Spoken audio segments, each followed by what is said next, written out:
After 14 years of overly obsessing over Fusha Arabic, the Quranic Arabic, I have now started learning a dialect, and I have picked Saudi dialect. Recently, as you can see here, I completed 30 hours of learning Saudi dialect. And obviously, if you know me, and I am not foreign to learning languages. I speak 5 languages fluently. And if you are wondering what techniques did I use in 30 lessons to actually get to a point where I am able to speak Saudi dialect, go ahead and check the first link in the description, because the way how I teach the Arabic language is this actually same way that I have and I am learning Saudi dialect. And in that video you can see how our students are learning the Arabic language, the methods, the logic, the structure that most people lack when they try and learn the Arabic language. This is why they end up not continuing and giving up. You can check that out after watching this video if you are serious about learning the Arabic language. Now, obviously, I would still recommend, if you are a practicing Muslim whose end goal is to understand the Quran, understand the tafsir, be able to better worship Allah Azza wa Jal with the Arabic language, I obviously encourage you to learn Fusha, classical, Quranic, Hadith type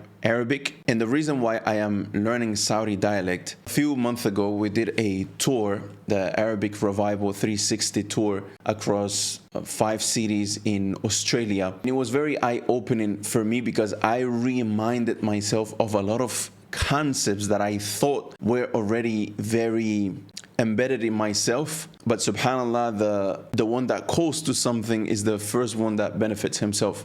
So when I came back from that tour, I decided that I wanted to apply the quote that I have been reading over and over and that I know for years of Shaykh al-Islam ibn Taymiyyah, that you can see now on screen, that says اعتياد اللغة يؤثر في العقل والخلق والدين تأثيرا قويا بينا ويؤثر أيضا في مشابهة صدر هذه الأمة من الصحابة والتابعين ومشابهتهم تزيد العقل والدين والخلق. Ibn Taymiyyah, he says that accustoming yourself, i.e.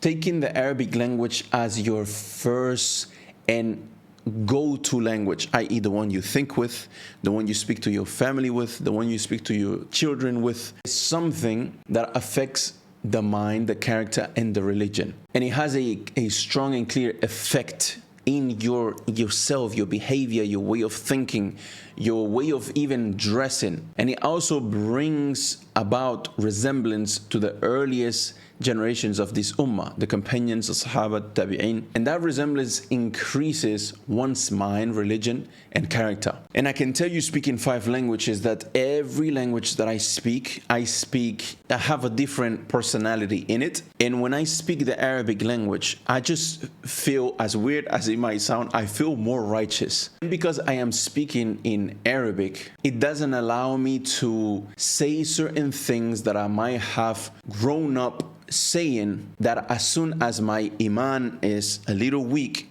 I default back to. And a very common and simple example that I think all of you guys who watch can relate is those type of words that are said in the middle of speech when speaking English, for example, that if you think deep about it, is very polluting, corrupting to the soul to use. Like, for example, when somebody says something that nowadays can be misunderstood, they would say after it, pause, or no diddy, or no freaky. And if you think about it, the fact that we have lived in this type of societies, you are wired to first default to something that is either sexualized or something that is, thinking about something weird, basically. And I've realized this a few weeks ago. In the English language, each language has its own culture.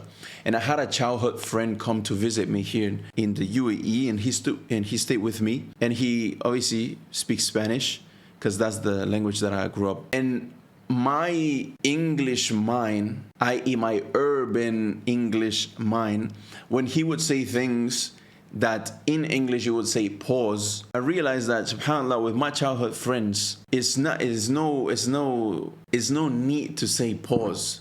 I remember once, shout out to Rib Right. I remember once we went to a restaurant, and I said, let's go to this buffet that gives you meat until you tell them to stop. And I said that, and perhaps I was in my Spanish mind or whatever. My guard is not up. It's not up, right? And he said, yo, no freaky, and it took me some time to catch on it. And this is the reason why Umar ibn al-Khattab, he says, لا تعلموا رطانة الأعاجم فإن الرجل إذا تعلمها خب ولا تلبسوا لباسهم واخشوشنوا واحلولقوا تجردوا وتباعدوا.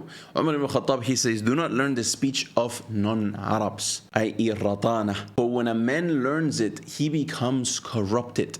And do not wear their clothes.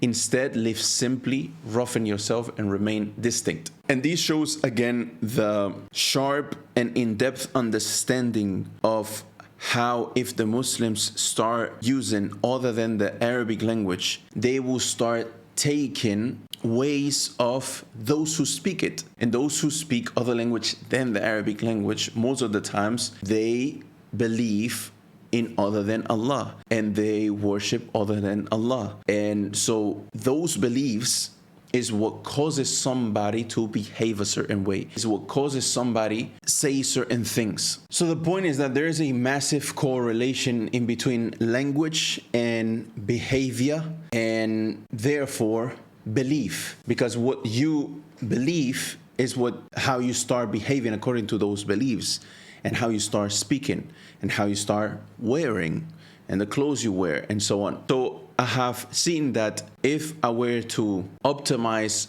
for how to be the closest to following the Sunnah, following the Salaf, it would be by following my own advice, speaking the Arabic language on a day-to-day basis. You come to that realization, you very quickly, if you have enough experience with the Arabic language, you realize that Fusha Arabic, i.e. the Arabic that we most refer to as Fusha, which is the Arabic found in the Quran, is a type of language that is optimizing for sharpness and depth and clearly explaining concepts, and is the most eloquent type of speech. Now, if you look at history and the fact why even Kuffar Quraysh, they were incredibly impressed by the Quran speech, was that it was very eloquent. The opposite of that, or mafhum al-mukhalaf, and what you understand from that, is that they didn't speak that eloquently on a day-to-day basis. Yet, they spoke Fusha Arabic. So then you understand that Fusha Arabic, the classical Arabic, has different degrees. And it's not because you speak the lowest degree that it removes it off the fold of classical and eloquent Arabic, Fusha Arabic. And likewise, if you want a more visual comparison, is in the English language, your professor that teaches you your lessons at university, the way how he's speaking when teaching is a certain way, and the words he uses to over-explain, the way how I am speaking right now when trying to explain and debunk and breaking down these concepts is a different way than how I speak on a day-to-day basis. If I'm speaking with a friend, if I'm speaking with my children, if I'm speaking with whoever it might be on a day-to-day basis. Because when you are teaching or when you are trying to explain something, you optimize for absolute clarity and depth, so the person is able to understand what you're trying to say. But on a day-to-day basis, you optimize for speed and efficiency in bringing your point across. And you don't focus too much in sounding correct, in sounding clear, in sounding even empathetic. You don't think of all of these things. And of course, you don't think of sounding absolutely perfectly grammatically correct. The reason why I peaked and I decided to learn a dialect is because I really want to instill love in the Arabic language to the point of you taking it on a day-to-day language as Shaykh al-Islam Ibn Taymiyyah advised, and as it's known from the Salaf, that they will hit their children if they made lahan, if they made mistakes in their Arabic language while speaking. Likewise, as it was reported by Shaykh al-Islam Ibn Taymiyyah as well in his Majmu' al-Fatawa, he says the Salaf dislike changing the symbols of the Arabs, even in transactions. ما زال السلف يكرهون تغيير شعائر العرب حتى في المعاملات. Transactions as in social interactions. وهو التكلم بغير العربية لحاجة, which included speaking in non-Arabic language except when necessary. Al-Imam Malik, Al-Shafi'i, and Ahmad all stated this. Al-Imam Malik said, whoever speaks in our mosque with other than Arabic should be removed from it, i.e. should be kicked out. And so when I thought of, all of the different things that I care about, which is making sure that my children feel home in a Muslim country, part of that is being very comfortable with the language. And I care about following the Salaf. I care about following their ways, even in their day-to-day dealings. And of course, as you guys know, I am very passionate about the Arabic language. So because of that, I decided to pick the Saudi dialect. Another reason as well is because Saudi and a lot of the Arabic Peninsula has never been colonized. And if you check all the other Arabic dialects, starting with Morocco, Algeria, all of these places, the more years, the heavier the colonization was, the further away the Arabic dialect is from the Fusha and classical Arabic. And now when it comes to the Saudi dialect, from what I have seen so far, and perhaps if you guys are interested, let me know in the comments, and I will speak about this more in depth and show you the differences. But I have seen that there is barely any difference from Fusha, except for how you pronounce the things and how you merge words with words to say things faster. Instead of saying قلت لك أنني لن آتي اليوم, instead you will say قلت لك ماني جاي اليوم, قلت لك ماني جاي اليوم. And it helps saying things faster, and it is still Fusha because there is no grammatical mistake in the speech other than a few things that are merged. Like for example, instead of قلت لك, قلت لك, قلت لك. And it's known from some of the qaba'il in the times of the Arab, the real Arab, that they would pronounce letters differently than other tribes. So instead of saying qu as in qaf, they say g, or almost like a ka, قلت لك. And the harakat is almost like, instead of being a fatha or a kasra, is like a middle in between. So قلت لك. And then they merge things which are Fusha, like ما أنا بجائي, ما أنا بجائي, I'm not coming.